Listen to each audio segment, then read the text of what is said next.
Πρέπει να ανοίξουμε τη Χρυσή Πυραμίδα και να απελευθερώσουμε τη μουσική.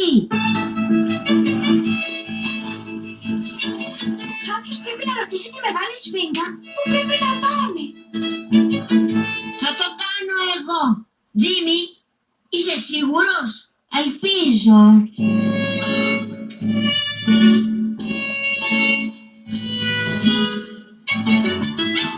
Συγγνώμη, μεγάλη σφίγγα. Οι φίλοι μου και εγώ θέλουμε να ξεκλειδώσουμε τη Χρυσή Πυραμίδα για να απελευθερώσουμε τη μουσική. Μπορείς να μας δείξεις που είναι?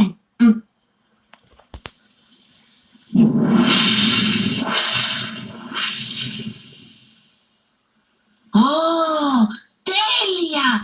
Υπάρχουν 3 πόρτες. Μια από τις πόρτες πρέπει να οδηγεί στη Χρυσή Πυραμίδα. Και τώρα ας τις ανοίξουμε με τη χρυσή άρπα μας. Τραγουδήστε μαζί μου. Άνοιξε που θέλω να πω. Ανή, ανή, ανή, ανή, άνοιξε να πω.